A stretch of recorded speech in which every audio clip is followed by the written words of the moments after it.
जिसने अपनी पुत्री दे दी उसको अब कुछ देना बाकी रह गया क्या? ये धन, ये बाहरी वस्तुएं, ये तो बहुत ही मतलब निकृष्ट बुद्धि होती है जो ये तय करते हैं कि इतने लाख लेंगे तब तुम्हारी बेटी से ब्याह करेंगे। नहीं नहीं, हृदय का जब वो टुकड़ा दे रहा है आपको तो उसके पास जो होगा वो देगा है। और सबसे बड़ी बात है, अगर वो तुम्हें धन नहीं दे पाया ना तो हृदय से आशीष देगा तो तुम्हारा मंगल हो जाएगा।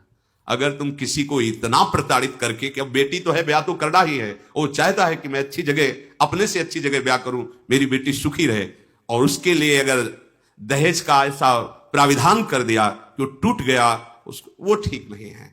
सबसे प्रार्थना है, ये चला रहा है। दहेज का मतलब है कन्या के सुख के लिए साहस जो माता पिता प्रदान करते। कोई ऐसा माता पिता नहीं है जो प्रदान ना करे। जब पुत्री प्रदान कर रहा है तो उसके पास जो है तो प्रदान करेगा ही। वर पक्ष के होते इतने तुम महान हो गए, कोई इतना लघु हो गया कि तुम्हारे पैर छू रहा है, तुम्हारे चरण पखार रहा है, तुम्हें बेटी दे रहा है, तुम्हें जो कुछ है अपनी वस्तु दे रहा है, इसके बाद भी प्रताड़ित किया जाए कि इतनी धनराशि मिले तो तुम तो बेच रहे हो।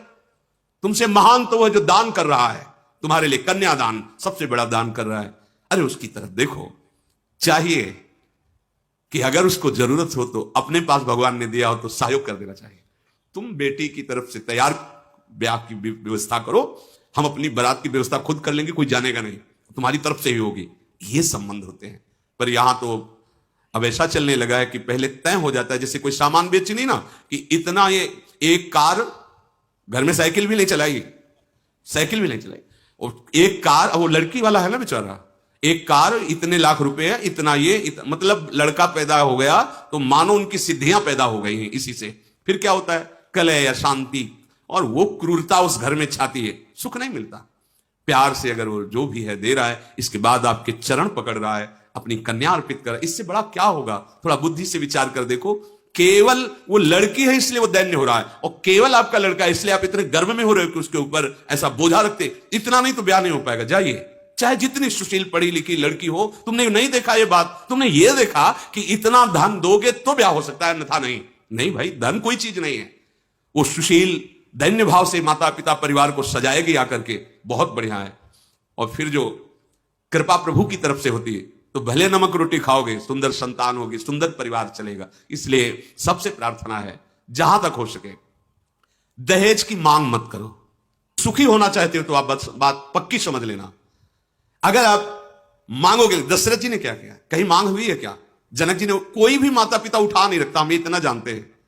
अब बहुते बुद्धि निकृष्ट हो तो नहीं कहते, नहीं तो प्रायः हर माता पिता की बात होती कि क्या लाके अपने बच्चों को दे दूं जिससे वो सुखी हो जाएं।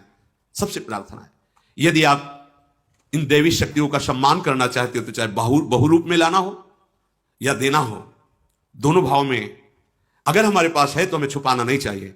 अच्छे से अच्छे सुख सामग्री बेटी को देना चाहिए। अगर वो बेटा होती तो अपनी संपत्ति का अधिकार प्राप्त करती, हमें देना चाहिए। उधर से चाहिए वर पक्ष से कि जो वो दे दे वो उसकी बात है, मैं उसके जिलाए थोड़ी जीऊंगा।